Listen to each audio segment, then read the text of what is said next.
어, 오늘 이 엘리사에게 나타난 두 가지 기적을 우리에게 말씀하고 있습니다. 하나는 쇠도끼를 찾아주는 기적, 또 하나는 그 이스라엘 왕이 어느 곳을 경계하고 또 방비하라고 그것을 가르치고 그 왕을 보호하는 기적, 이 두 가지 기적을 이야기를 하고 있어요. 이 두 가지 기적을 통해서 우리가 가지고 있는 이 기적에 대한 의미를 세 가지를 찾을 수 있어요. 첫 번째는요,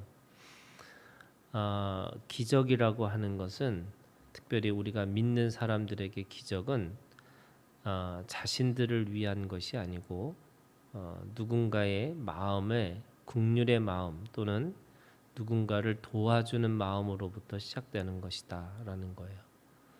이게 무슨 말이냐면 예수님이 십자가에서 그 끝까지 자신이 기적과 이적을 베풀지 않으시고 그 십자가에서 끝까지 죽으셨던 이유는 자신이 자신의 구원을 위해서 오신 것이 아니라는 거예요. 자기에게 맡겨진 생명을 위해서 이 땅에 오셨기 때문에 그 기적을 베풀지 않으시고 오히려 그 십자가에서 죽으심으로 자기에게 맡겨진 그 자기의 백성들을 죄에서 구원하시는 일들을 그 사역을 감당하셨다는 거예요. 그런데 그 안에 하나님의 놀라운 그 기적이 그 안에 있는 거죠. 무슨 말이냐면 예수님이 죽으시고 그 안에서 부활하셨다 이렇게 말씀하세요. 히브리서 13장에 있는 말씀에 보면 우리가 스스로 거룩해지려고 하는 게 아니고 우리는 예수 그리스도를 통해서 이미 거룩해진 사람들이에요. 그런데 우리에게 가지고 있는 사명이 뭐냐면 나에게 맡겨진 사람들을 거룩하게 하려고 이렇게 돼 있어요.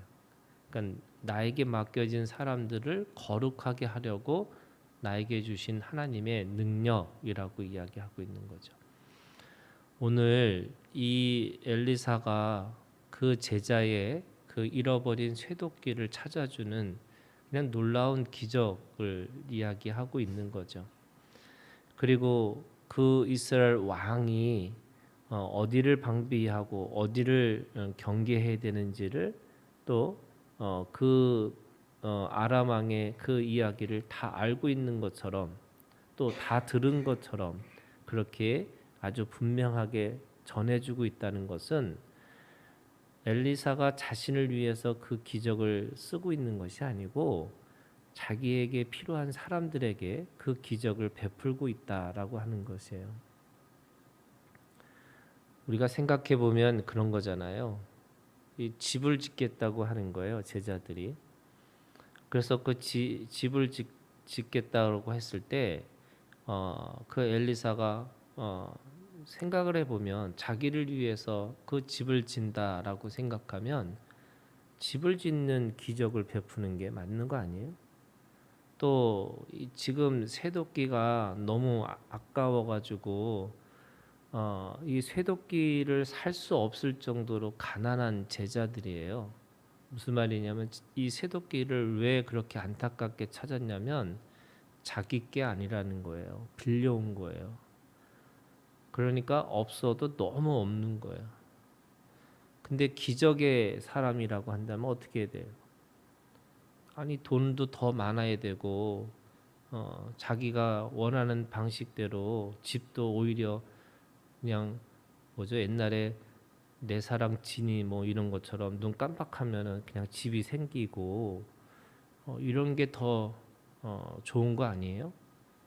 그런데 왜 집을 짓겠다고 하는데 거기다가 또 없으니까 없어도 너무 없으니까 쇠도끼도 빌려와 가지고 근데 기적이라고 하는 것 자체를 그 이 쇠도끼를 찾아주는 그런 기적을 베풀었을까? 사람들이 생각해 보면 집을 짓는 기적이 더 중요한 건데 돈을 더 많이 갖는 게 기적이라고 생각하는데, 그것이 뭐냐면요, 이 엘리사는 자신을 위한 기적을 베풀고 살았던 사람이 아니라는 거예요. 자기에게 맡겨진 그 자기의 생명들을 그렇게 돌보고 보호하시기 위해서 그 기적을 베풀어 줬다, 이렇게 말씀하시는 거예요. 예수님이 그 사역 동안 가르치고 선포하시고 치유하셨는데, 그 가르치고 선포하시고 치유하셨던 그 3년의 사역이 자신을 위한 것이 아닌 거예요. 다 그 자신에게 맡겨진 하나님의 백성들을 하나님의 사람으로 만드시는 방편이라고 할 수가 있어요. 그것도 안 되니까 십자가라고 하는 그 십자가의 죽음으로 자신을 온전히 내어주시는 거예요.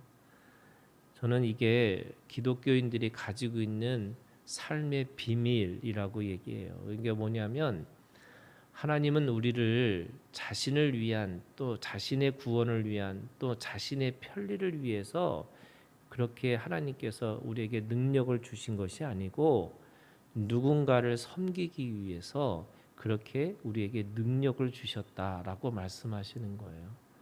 그래서 은사는요, 다른 사람을 위해서 사용할 때 그 은사가 더 빛나고, 그 은사가 더 분명해지고, 그리고 그 은사의 능력이 더 커진다고 말씀하시는 거예요.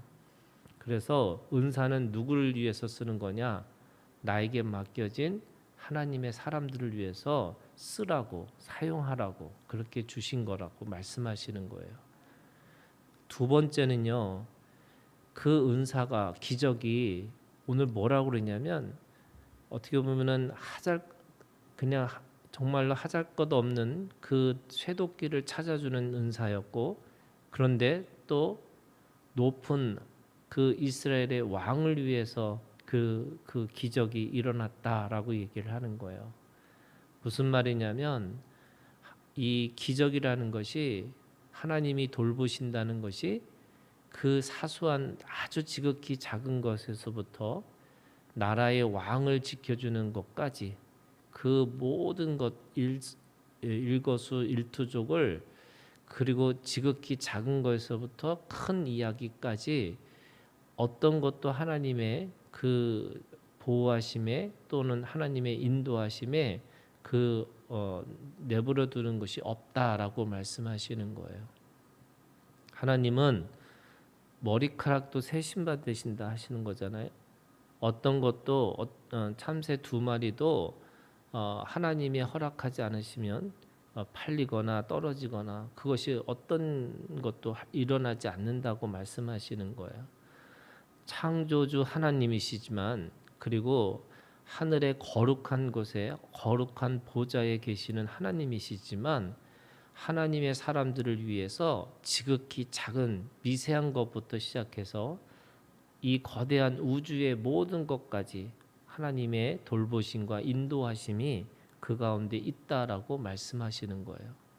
그래서 오늘 우리가 살아가는 것도 하나님의 도우심과 인도하심이 없으면 우리가 살 수 없는 그런 존재라고 이야기를 하고 있는 거죠.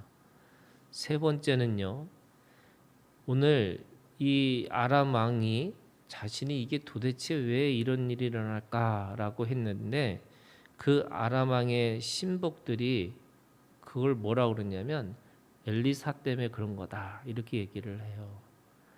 그들은 누구보다도 이 일이 어떻게 일어나는지 너무나 잘 알고 있는 거예요. 무슨 말이냐면, 엘리사가 이 아람 왕의 이 군사의 움직임을 알고 있듯이, 이 아람 왕의 사람들, 이 아람의 나라의 사람들도 그 이스라엘 사람들이 어떻게 일어나는지, 어떤 일이 일어나는지를 다 서로가 잘 알고 있어요.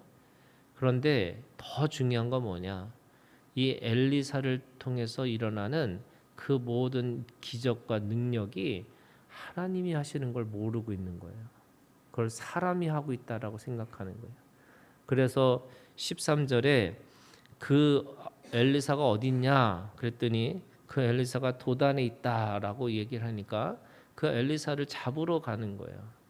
그런데 그 엘리사를 잡기만 하면 자신들의 문제가 해결될 거라고 생각하는 거죠. 근데 그게 무슨 말이에요? 기적은 엘리사를 통해서 하나님이 일을 하시는 거지 엘리사가 일을 하는 것이 아니라는 거예요. 그러니까 기적이라는 건 뭐냐? 표적이 돼야 되는 거잖아요. 그 표적은 뭐냐? 그 기적을 통해서 하나님이 누구이신지, 하나님이 어떤 분인지를 알게 하시는 거예요.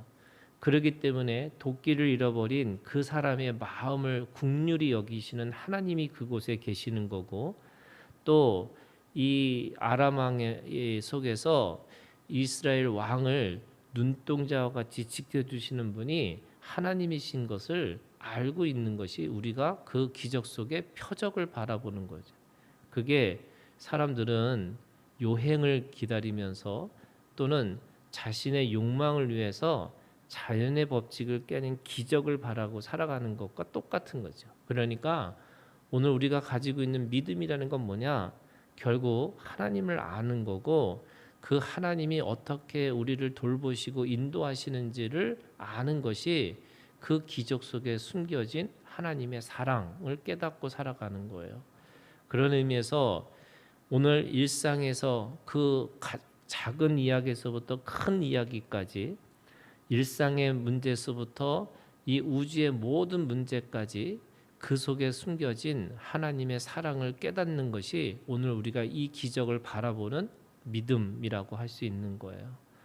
그래서 일상에서 우리가 뭔가 내 욕망을, 내 정욕을 채우는 그런 기적이 아니고, 하나님이 우리 가운데 살아계시면서 우리를 어떻게 돌보고 계시고 우리를 어떻게 사랑하고 계시는지를 우리가 깨닫고 살아가는 것이 오늘 우리들의 믿음이라고 이야기하고 있는 겁니다.